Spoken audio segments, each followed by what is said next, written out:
To roll the lats, we're going to use a roller. We're going to lay on our side, and we're rolling from the attachment at the armpit down the side body along the rib cage. You want to make sure the roller is soft enough that you're not going to be putting too much pressure on the ribs. And you can adjust the intensity and also the angle of the pressure by leaning your torso forward or backwards. And if you find a tight spot, you can do little micro movements up and down and forward and backward to try to sink into that tight spot. Make sure that you're going all the way down the rib cage and coming all the way up to the attachment.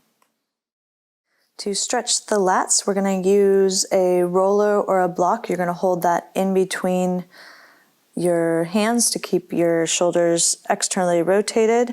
You want to think about sinking your hips back towards your heels and keeping your lower back rounded.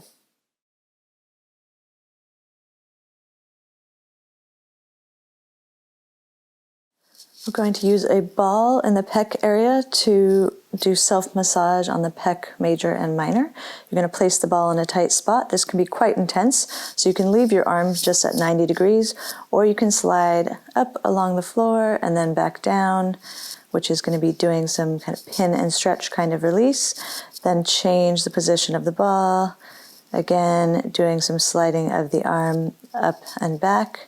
Again, if it's too intense with the pressure of the ball to slide the arm, just work on hanging out with the ball in the pec. A couple ways to stretch the pecs. The first is laying on the floor on your stomach with your arms out to 90 degrees at the shoulder and elbow, and then rotating the upper body and leading with that opposite leg coming across your body to increase that stretch. You can also do this standing with the arm again at 90 degrees against the wall, bringing the pec close to the wall, and then turning your upper body as if you're walking away from the wall.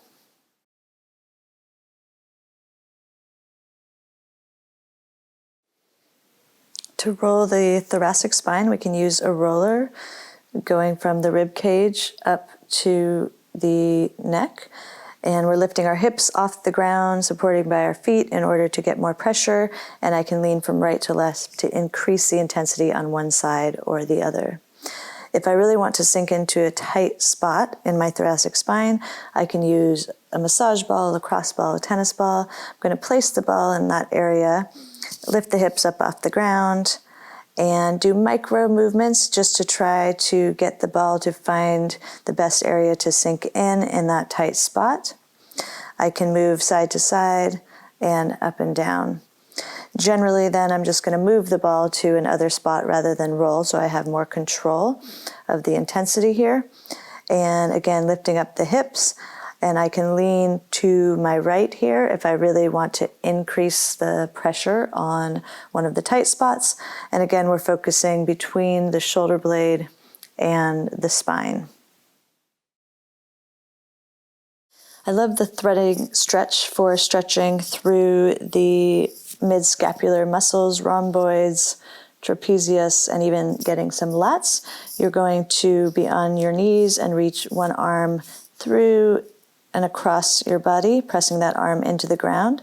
Then you can adjust the angle to change the pull of the stretch, and the higher up you get, then you're going to be getting a little bit more of a stretch of the lats.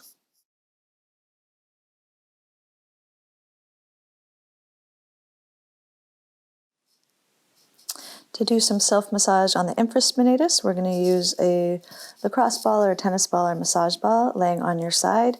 Place the ball behind your armpit onto the muscle that rests on the scapula or the shoulder blade. And you're just going to do tiny micro movements trying to find some tight spots.